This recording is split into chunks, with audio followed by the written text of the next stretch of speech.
میدونی ماتریکس چیه؟ ماتریکس همه جا هست، دور تا دور ما رو فرا گرفته. وقتی از پنجره به بیرون نگاه میکنی میتونی ببینیش، یا وقتی تلویزیونت رو روشن میکنی میتونی حسش کنی. وقتی میری سر کار، وقتی میری کلیسا و وقتی مالیاتت رو پرداخت میکنی، اون دنیاییه که روی چشمات کشیده شده. باید خودتون رو ببینی و این آخرین فرصتتونه. اگه قرص آبی رو انتخاب کنی داستان تموم میشه و توی تخت خوابت بیدار میشی و هر چی که خودت بخوای و باور میکنی. و اگر قرص قرمز رو انتخاب کنی توی سرزمین عجایب باقی میمونی و من بهت نشون میدم که این لونه خرگوش چقدر میتونه عمیق باشه.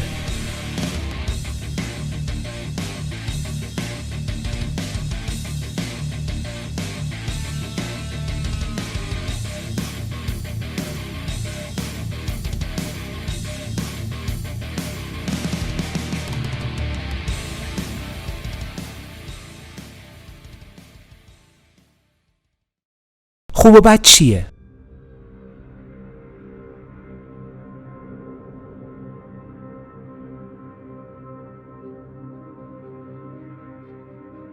فرض کنید یه چیتا دنبال یه غزال میدوه. چیتا برداشت خودش رو از خوب داره و غزال هم برداشت خودش رو، اما در عین حال این نظام خوب و بد برای این دو متفاوته. اون چیزی که برای چیتا خوبه اینه که بتونه غزال رو بگیره و اون چیزی که برای غزال بده اینه که شکار شه. حقیقت اینه خارج از واقعیت گونه ها خوب و بدی وجود نداره.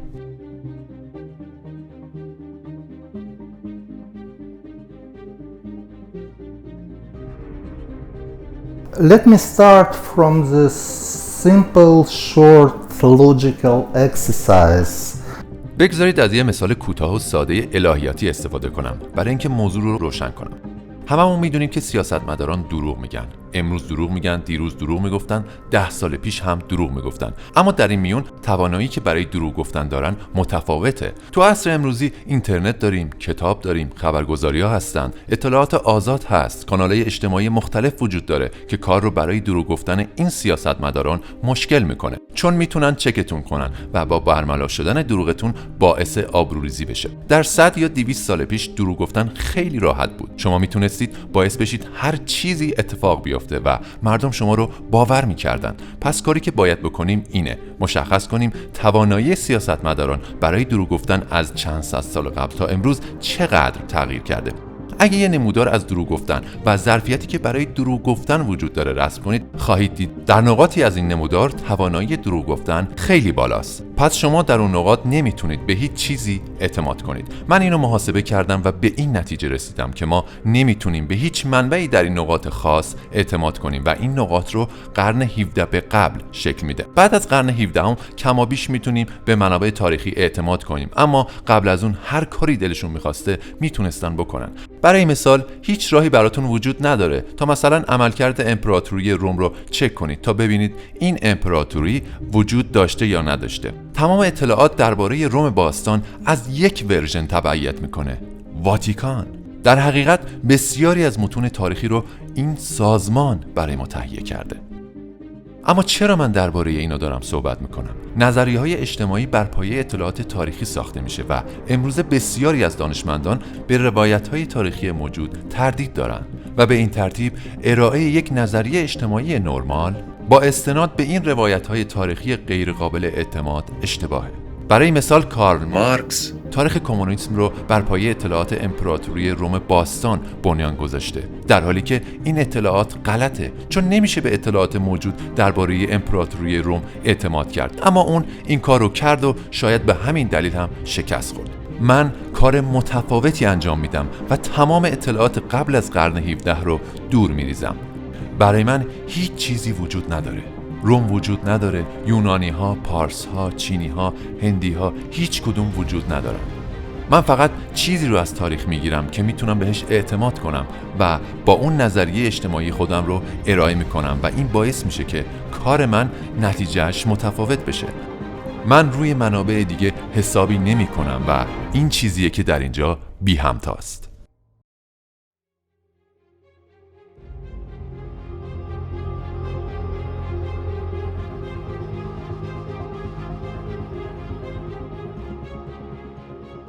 قضاوت‌های اخلاقی اکثریت مردم در تمدن ما بیشتر بر مبنای تفکرات شخصی و عوامل جغرافیایی، مذهبی و نژادی شکل میگیره و بر این اساس ما مردم رو دسته‌بندی و به اونها برچسب میزنیم.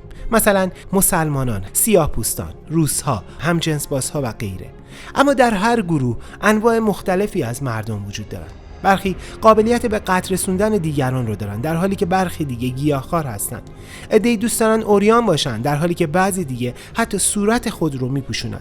بعضی به ایده عشق تنها و انحصاری پایبند هستن، در حالی که بعضی دیگه به فریب هم میپردازن و خیانت میکنن.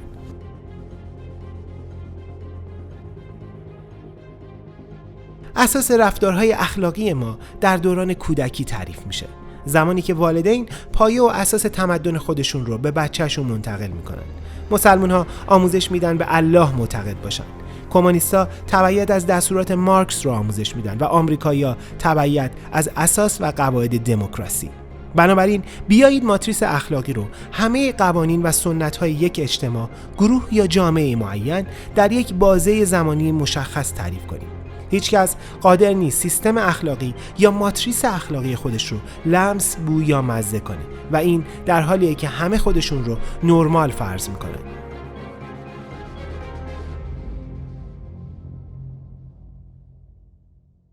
علیرغم برچسبایی که ما به گروه‌های مختلف مردم میزنیم، اما بین این گروه‌ها شباهت‌های اخلاقی بسیاری وجود داره. به طور مثال در سطح ابتدایی میشه شباهت‌های قابل توجهی رو میان پیروان سنتی مذهبی در سراسر دنیا مشاهده کرد. تمامی کسانی که خودشون رو پایبند سفت و سخت به مذهبشون میدونن، تقریباً صرف نظر از اینکه پیرو چه مذهبی باشن، اصول و قواعد و رفتارهای یکسانی دارند.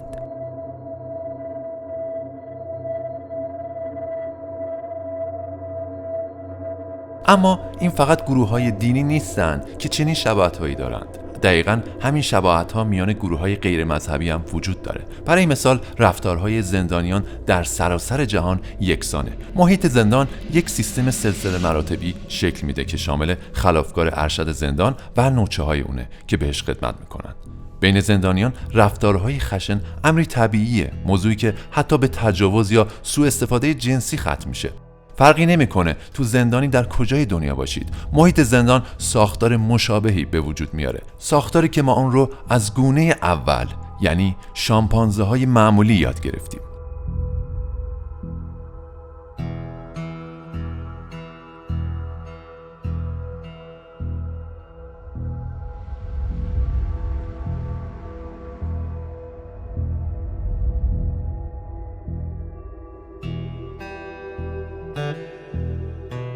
چیزی که درباره جوامع بشری جالبه اینه که انسان‌ها علیرغم داشتن ایده‌های مشابه اما در عمل جوامع متنوعی رو می‌سازن. به عنوان مثال مسیحیان با داشتن یک انجیل اما در عمل جوامع متنوعی رو ساختن که بعضن حتی در تضاد با متن انجیله. همین اتفاق درباره قرآن یا ایده‌های مارکس هم افتاده. کمونیست‌ها در شوروی سابق هیچ اشتراک وجهی با کمونیست‌های مدرن در چین یا کره شمالی ندارند. مشخصه که بیان و اظهار یک ایدئولوژی هیچ ربطی به پیاده کردن اون در عمل نداره. چرایی این موضوع برای من معما بود تا اینکه الگوی رفتاری میمون‌های انسان نما رو مطالعه کردم و به نتیجه جالبی رسیدم که نام اون رو قانون ماتریس گذاشتم. اگه بخوام به طور ساده شرحش بدم اینه که تمام سیستم‌های اعتقادی و اخلاقی بشر از روابط میمون‌های انسان نما پیروی میکنه. شامپانزه‌های معمولی، گیبون‌ها و بونوبوها و البته ترکیب این سه با هم بنا به مقدار ثروت موجود.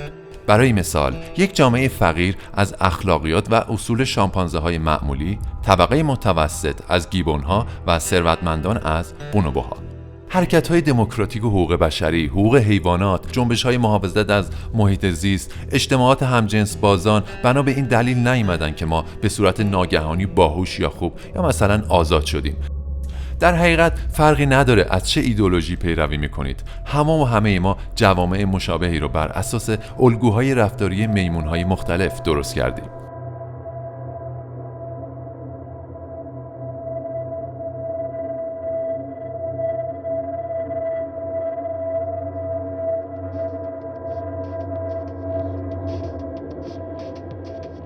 شامپانزه های معمولی.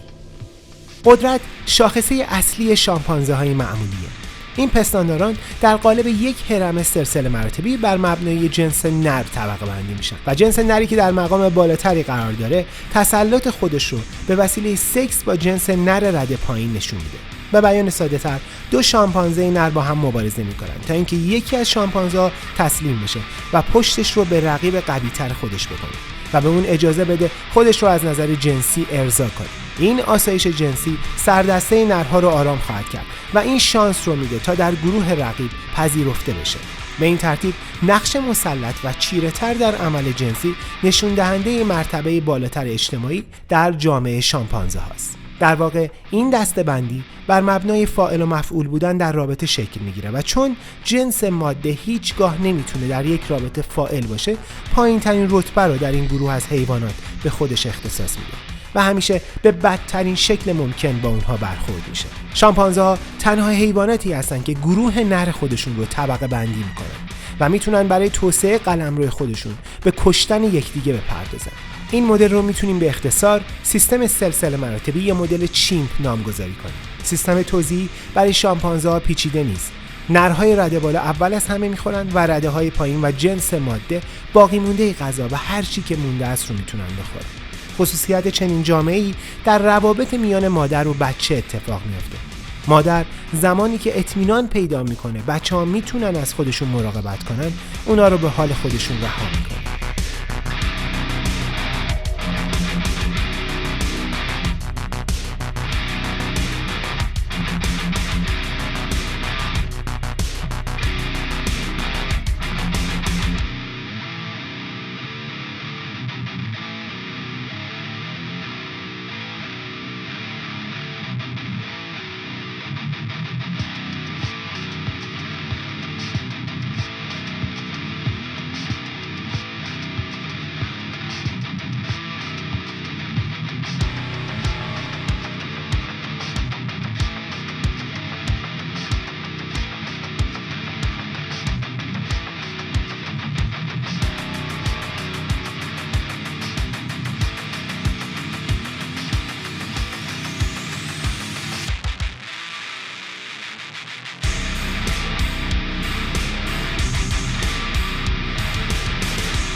با دقت به همین رفتار شامپانزه ها، رهبری که در بالای هرم وجود داره و نوچه‌های اون در حقیقت شیوه رتبه بندی اعضای گروه، رفتار با زنان و کودکان، سیستم تولید مثل، نوع تقسیم غذا و منابع، میشه به یک طرح کلی از دیدگاه‌ها و رویکردها برای آنالیز هر ماتریس رسید. پیدا کردن جوامع سلسله مراتبی در قرن 21 که تحت تاثیر ماتریس‌های اخلاقی دیگه قرار نگرفته باشن خیلی سخته، اما معمولا خود به خود در مناطق نظامی، زندان‌ها و سیستم‌های قومی قبیله‌ای شکل می‌گیره. به طور کلی در تمام سیستم‌های دیکتاتوری و غیر دموکراتیک از ترکیب این کدها با کدهای دیگه که در ادامه درباره‌اش صحبت می‌کنیم استفاده میشه.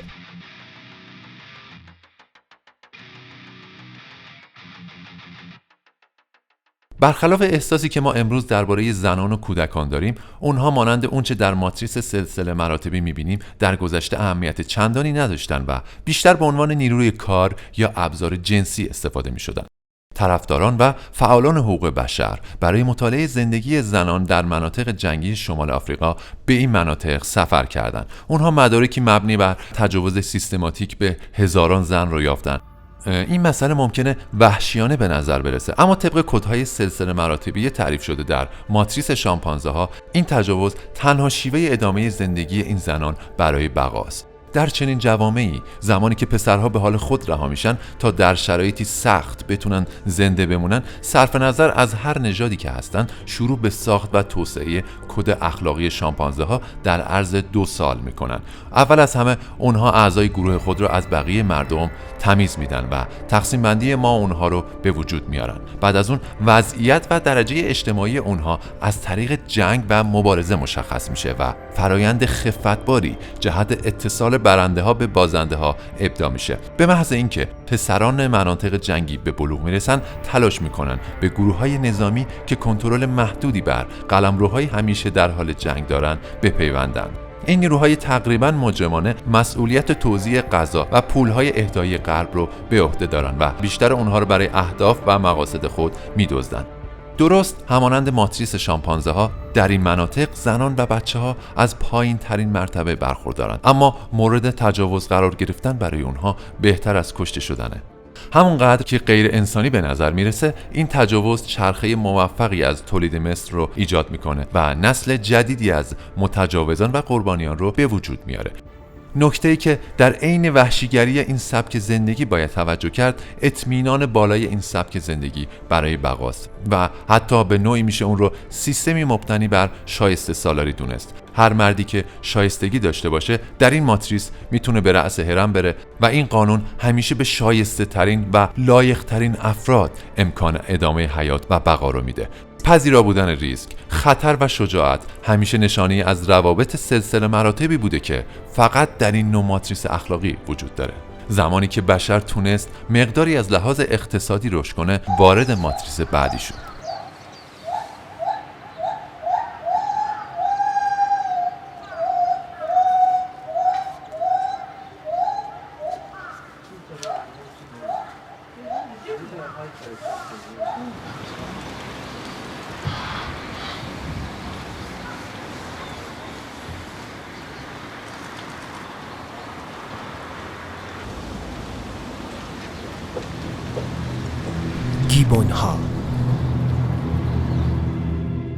گیبون‌ها تک همسری هستند، به این معنا که هر نر مالک و صاحب یک ماده است، تا جایی که بعضی به اونها قله‌های وفاداری میگن. هر جفت به نگهداری و حفاظت از قلمرو مشخص خودش میپردازه. در واقع وسعت ناحیه و قلمرویی که اونها کنترل میکنن و به نوعی ثروت اونهاست که نشون دهنده موقعیت اونها در میان میمون‌های دیگه است. سکس میان نر و ماده یک توافق قوی و محکم برای زندگی با همه و باعث میشه که هر دو جنس حس حسادت و پرخاشگری نسبت به رقبای محتمل داشته باشن. اونها روابط جنسی خودشون رو از فرزندانشون پنهان میکنن و با این کار سعی میکنن رشد جنسی رو آرومتر کنن. درست مانند قلمرو حیوانات، اونها محدوده زندگی خودشون رو با استفاده از مدفوع و ادرار مشخص میکنن. سیستم توزیع گیبون‌ها در درون خانواده عادلانه است. هر عضو سهم خودش رو از غذا دریافت میکنه. این سیستم بر روابط انحصاری با ماده تاکید داره. بنابراین میتونیم اون رو ماتریس انحصاری یا ماتریس گیبون‌ها بنامیم، یا به عبارت ساده‌تر ماتریس تک همسری.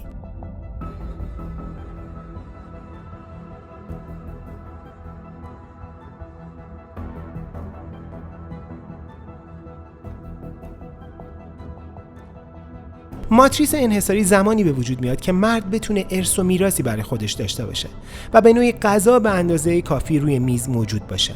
این موضوع باعث برخورد بهتر با زنان و کودکان میشه. در اینجاست که زن به عنوان یک سرمایه قلمداد میشه. در حقیقت همین میراث و منافع مشترکی که خانواده رو میسازه. ممکنه عجیب به نظر برسه، اما روابط خویشاوندی یه موضوع ذاتی و طبیعی نیست. هرچه داریم به جلوتر میریم، مفهوم خانواده داره دچار تغییرات بنیادی تری میشه.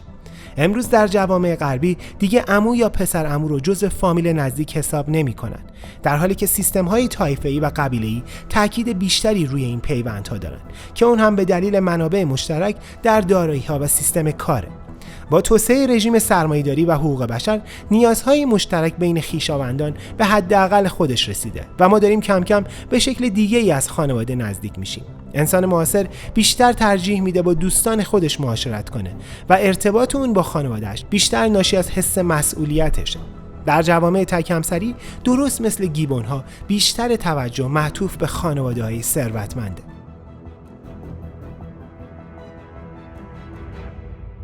ایدئولوژی تک همسری بسیار منع کننده است. جوامع تک همسری هزاران مفهوم خوب و بد و پاک و ناپاک تولید میکنن و هر رابطه جنسی خارج از چارچوب زن و شوهری رو فحص میکنن. اما همون مردی که در داخل خانواده سعی میکنه فحش نده یا از طرح کردن بسیاری از موضوعات مربوط به بزرگسالان در کنار بچه‌ها پرهیز کنه و در مورد مسائل جنسی محتاط باشه، خارج از چارچوب خانواده و در محیط کار شکل دیگه‌ای رفتار میکنه. و این به این دلیله که ساختار شرکت‌ها و گروه‌های بزرگ ساختاری سلسله مراتبیه. در اینجاست که افراد از کدهای شامپانزه‌ها برای حقارت و رسیدن به درجات بالاتر استفاده می‌کنند. در خارج از خانه همین مرد ممکنه میل جنسی خودش رو به بقیه زنها ابراز کنه. به عبارت دقیق‌تر باید گفت سازماندهی گروه‌های بزرگ با استفاده از کدهای گیبون‌ها غیر ممکنه و به همین دلیل از کدهای شامپانزه‌ها برای سازماندهی ساختارهای سیاسی بزرگ و شرکت‌ها استفاده میشه.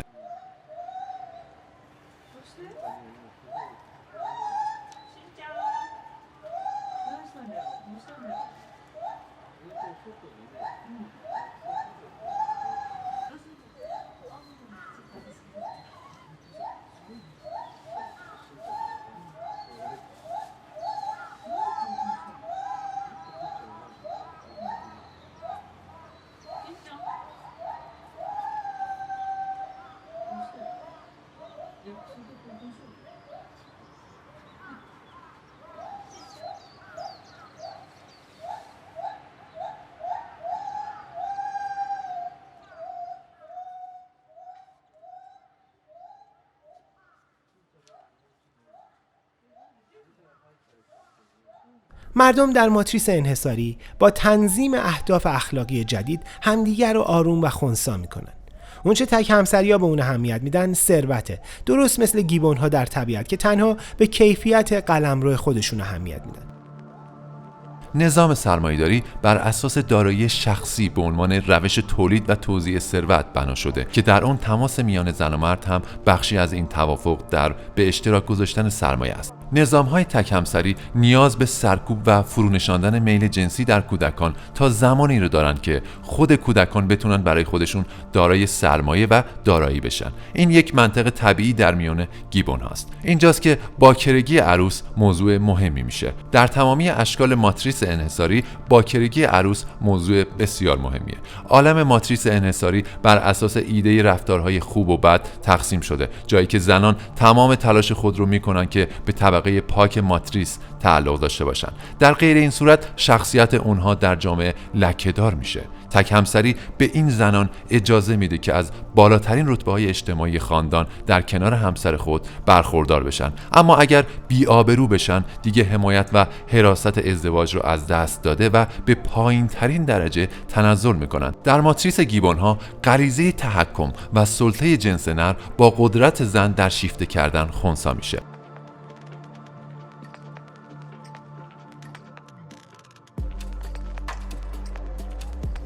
حدوداً بعد از جنگ دوم جهانی بشر یه شیفت اخلاقی دیگه هم پیدا کرد. فرض کنید شما در حال گوش کردن رادیو هستید. امروز در عربستان هیچ کس حق نداره درباره گی ها شوخی کنه. در روسیه گی ها میتونن مطرح بشن، اما بیشتر با حالتی نفرت انگیز، در حالی که در کانادا بسیاری از مجری ها گی هستند. اما اگر به 50 سال پیش برگردیم، همین حساسیت در رابطه با همجنسگراها در رادیو کانادا هم وجود داشت.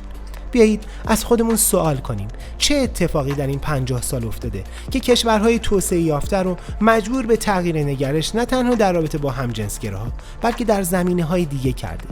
آیا کشف علمی درباره طبیعت همجنسگرایی رخ داده؟ آیا مدرک علمی برای این تغییر عقیده‌ای بزرگ در علم روانشناسی وجود داره؟ مسلماً خیر، هیچ کشف یا اتفاقی نیفتاده، اما واقعیت اینه ما این موضوع رو پذیرفتیم و در حال ساخت جامعه جدیدی بر مبنای این پذیرش هستیم. جامعه‌ای که در اون چیزی تحت عنوان جنسیت وجود نداره و حتی خود همجنسگرایی هم در این مدل یک موضوع دموده است. ما در حال ورود به ماتریس جدیدی از شامپانزه ها هستیم.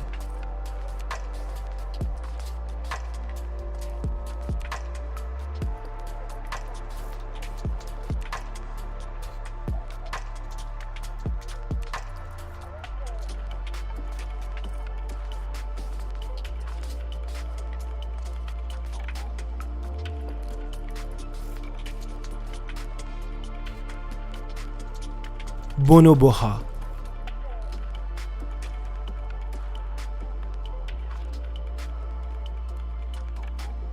میمون‌های بونوبو به مادر سالاری معروفن. سیستم رتبه‌بندی بیشتر تمرکزش بر روی ماده‌های برجسته است، نه به این دلیل که قوی‌تر یا پرخاشگرتر هستند. اون چیزی که در این ماتریس اونها رو به رتبه‌های بالا میرسونه محبوبیته.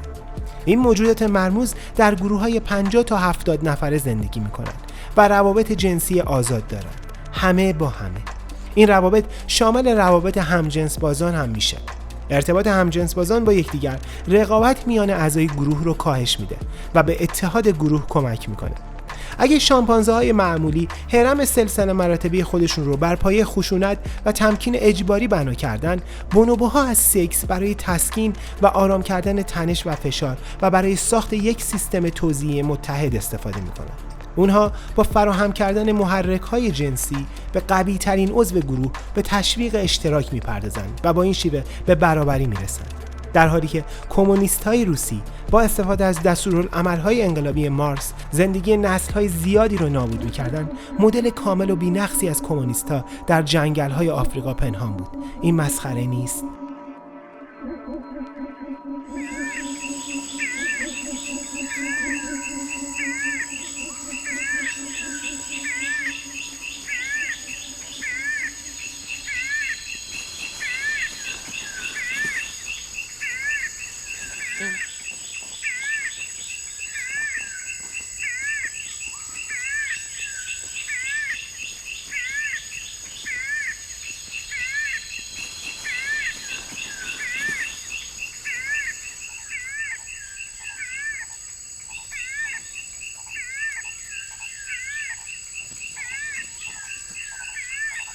برخی از پژوهشگران معتقدند که اگه داروین به جای شامپانزه ها بونوبوها رو میشناخت، امروز مسیر علوم اجتماعی کاملا تغییر کرده بود.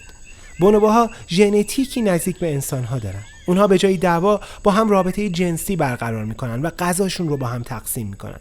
بر اساس مشاهدات جانورشناسان در گله های بونوبو اگر فردی از گروه دچار استرس و اضطراب بشه یا ناراحت باشه، دیگر افراد گله به کمک اون رفته و ضمن در آغوش گرفتنش به اون دلداری میدن. بازی تو زندگی بونوبوها نقش بسیار مهم و ضروری داره و برنده بازی بیشترین توجه رو به خودش جلب میکنه. راه دیگه کسب محبوبیت میان این میمونها فراهم کردن ارضای جنسی برای همدیگه است. جنس ماده به این دلیل که میتونه در روابط جنسیش پسیوتر باشه، میتونه محبوبیت بیشتری کسب کنه. علاوه بر اون، مادر موقعیت و جایگاه برتری برای کسب محبوبیت داره، چون بچه‌ها در این ماتریس بسیار مهم هستند. در حقیقت بونوبوها حتی از فرزندان سایر حیوانات که والدین خودشون رو از دست دادن مراقبت و اونها رو بزرگ میکنن. اگرچه بونوبوها در طول روز چندین بار سکس دارن، با این حال ماده‌ها مثل حیوانات دیگه به صورت تصادفی حامله نمیشن. بونوبوها قادر به کنترل اندام تولید مثلی خودشون طبق خواست و اراده خود هستند و تعداد بچه‌ها بستگی به محبوبیت اون ماده داره. بچه‌های بونوبو به صورت طبیعی و ذاتی از محبوبیت والدین خودشون بهره مند میشن و به همین دلیل در ماتریس محبوبیت اونها به صورت خودکار در رتبه بالایی قرار میگیرن. هیچ گروهی از بشر در طول تاریخ خصایصی مشابه با اجتماع بونوبوها نداشته. هدف ما اثبات این موضوع که ما در حال ساخت چنین جامعه‌ای هستیم.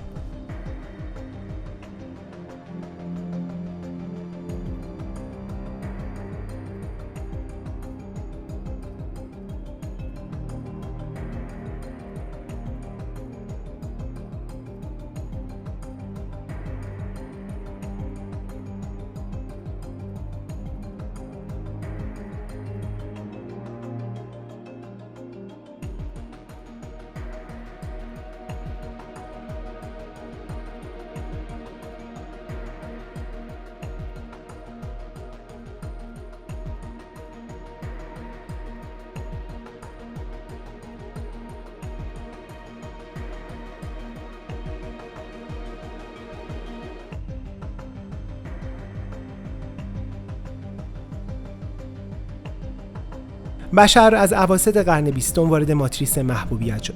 زمانی که هزینه متوسط غذا به دلیل تولید روغن گیاهی ارزون و ذرت به شدت کاهش یافت. به محض اینکه گرسنگی میلیون‌ها آدم برطرف شد، سرکشی و تمرد جوانان در جوامع تک همسری شدید شد. کاهش وابستگی به شوهر زنان را از روابطی که در اون مورد سوء استفاده قرار می‌گرفتن آزاد کرد و به این ترتیب آمار طلاق رشد کرد.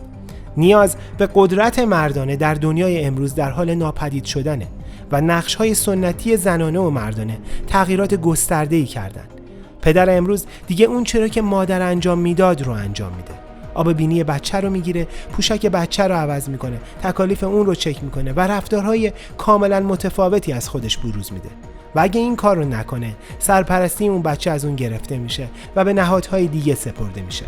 با این تغییرات اساسی در حقیقت جنسیت مرد هم داره بی اهمیت میشه.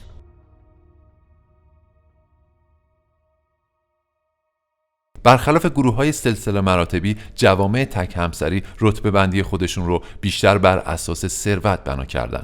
از اونجایی که شرایط مالی تغییر میکنه، مردمان این جوامع ساختار مدیریتی جدیدی رو ابداع میکنن. این ساختار رو میتونستیم در اصطلاح دموکراسی محدود بنامیم، چرا که جمعیت رای دهنده بر اساس جنسیت، نژاد و ثروت فیلتر میشدن و بنابراین اکثریت مردم حق رای نداشتن. در آمریکا این سیستم در نیمه دوم قرن 20 تغییر کرد و در اروپا زنان تا اواسط دهه 70 حق رای نداشتن. بنابراین اگه بخوایم نگاه کنیم، دموکراسی واقعی هنوز در ابتدای راه خودش قرار داره. اما دموکراسی واقعی چیه؟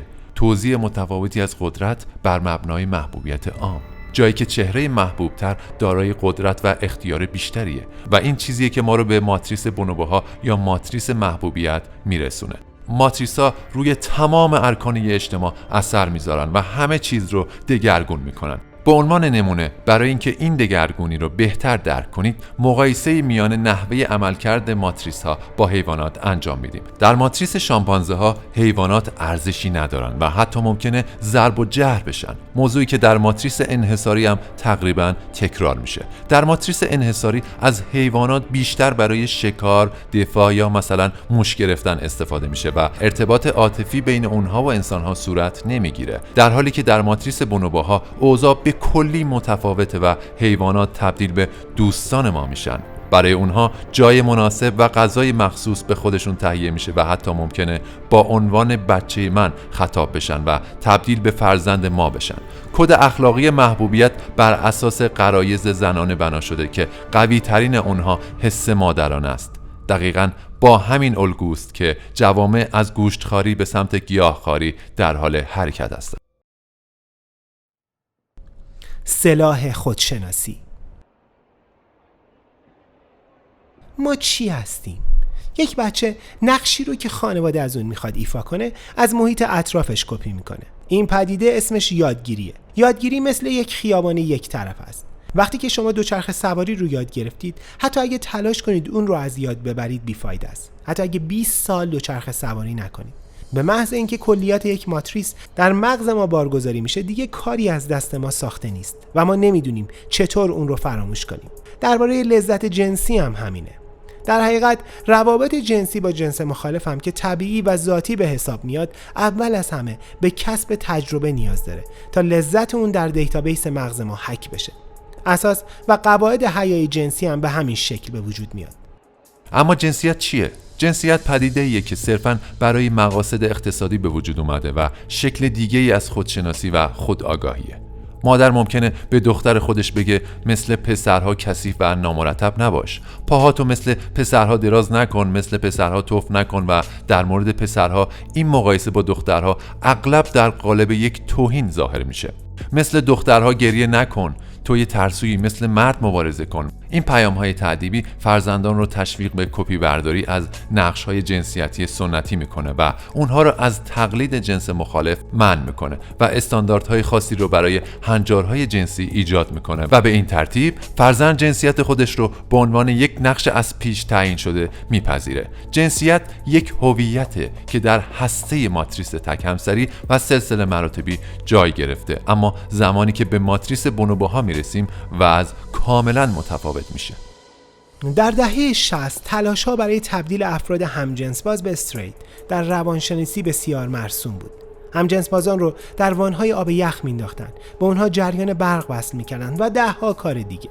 در آمریکای شمالی معاصر ده‌ها مدرسه مذهبی برای درمان جهتگیری جنسی وجود داشت. اما واقعیت اینه که طبق داده‌های خود این مراکز تنها 5% از معتقدان به مسیح به خاطر اعتقادشون درمان شدن و ازدواج کردن و جنس مخالف خودشون صاحب بچه شدن.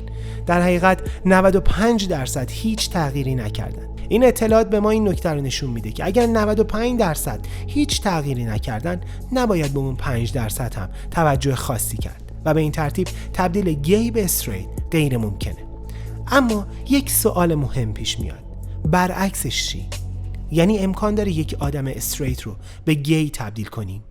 شواهد نشون میده این کار کاملا ممکنه. باید توجه کرد تک همسری که فرم اصلی خانوادگی محسوب میشه در حال نابودیه. در سال 2001 برای اولین بار در تاریخ بشر شمار افراد مجرد در کشورهای توسعه یافته از افراد ازدواج کرده فراتر رفت که این قضیه میتونه حتی بقای بشر رو به خطر بندازه. ما به روشنی در حال وارد شدن به استانداردهای متفاوتی از ساختار خانوادگی و جنسیتی هستیم و نکته عجیب اینه با توجه به شرایط کنونی اغلب کشورهایی که قادر به پذیرش همجنسگرایی به عنوان هنجار جدید نیستند محکوم به انقراض هستند. حال این سوال پیش میاد که چطور همجنسگرایی قرار بقا رو تضمین کنه؟ برخورد ماتریس ها. در اواخر قرن 16 زمانی که طبقه ممتاز در رفاه بود، به صورت اتوماتیک اولین ماتریس بونوبو در تاریخ بشریت به وجود اومد. این اتفاق زمانی رخ داد که طبقه بالای فرانسه از نظر جنسی آزاد و همجنس باز شدند. رده‌های پایین تک همسری نتونستن این بی‌بندوباری اشراف رو تحمل کنند، چرا که اونها در حال براندازی ارزش‌های خانوادگی تک همسری‌ها بودند و در نتیجه اون انقلاب فرانسه رخ داد. در حقیقت در قرن‌های بعد انقلاب‌های روس‌ها، ایرانی‌ها، چینی‌ها، کوبایی‌ها همگی به دلایل یکسانی به وقوع پیوست. طبقه بالای جامعه به اخلاقیات بونوبو گرایش پیدا کردند و تک همسری که در بطن جامعه قرار داشت با شورش بر علیه اون به پا خاست. برخورد میان تمدن پیشرفته و جوامع اولیه اغلب به فروپاشی و از همگسیختگی گروه عقب مانده‌تر می‌انجامید. این جوامع اولیه فرهنگ، زبان و شیوه زندگی خودشون به منظور سازگاری با جامعه قدرتمندتر و محیط جدید از دست می‌داد. تمدن‌های پیشرفته‌تر ابزارهای ساده‌تری برای دستیابی به غذا، پناهگاه، الکل و ماریجوانا در اختیار قبایل بومی قرار می‌داد. این مزایا روابط قدرتمند میان اعضای قبیله رو نابود می‌کنه و وابستگی اونها رو به یکدیگه تغییر میده. مردان و زنان نیاز به منطبق کردن خودشون با شرایط جدید رو دارند. اونها باید مهارت‌های تمدن پیشرفته‌تر رو فرا بگیرن. این فرایند به طرز شگفت‌آوری برای مردم قدیمی رنج‌آوره. اون هم به این دلیل که اونها موقعیت خوبی رو در ماتریس فعلی برای خودشون ساختن و برای پذیرش نقش‌های جدید ناآماده و درمانده هستن. بنابراین باور و اعتقاد به ارزش‌های ماتریس فعلی همیشه کلید بقاست. مشکل زمانی بیشتر میشه که ارزش‌های دموکراتیک و مردم سالاری به همه مردم در سراسر جهان تحمیل میشه. آمریکا، ناتو، کل جهان غرب به این اهمیتی نمیدن که آیا کشورهای مورد هدف از نظر اقتصادی برای ایدئولوژی بونوبوها آمادگی دارن یا نه. در عمل فیلم‌های هالیوودی و اینترنت ارزش‌های سلسله مراتبی احترام به افراد مسن رو تخریب می‌کنند و در بردارنده محتوای نافرمانی و سرپیچی در میان زنان هستند. این هجوم اخلاقی هسته اصلی سلامت ماتریس رو نابود میکنه و همزمان به تخریب خانواده‌ها بدون فراهم کردن جایگزین اقتصادی و ضروری برای اونها میپردازه و باعث ایجاد واکنش تدافعی و دشمنانه میشه. اما همونطور که شوروی، مسلمانان، کره شمالی یا جوامع مشابه در حال ساخت پرده‌های آهنینی برای قطع این روابط مختل کننده و برهم زننده هستند، ماتریس بونوبو در حال آماده سازی تغییرات رادیکالی در درون خود دنیای غربه و هرچند به تدریج اما در نهایت تعریف اصلی عدالت اجتماعی تغییر خواهد کرد.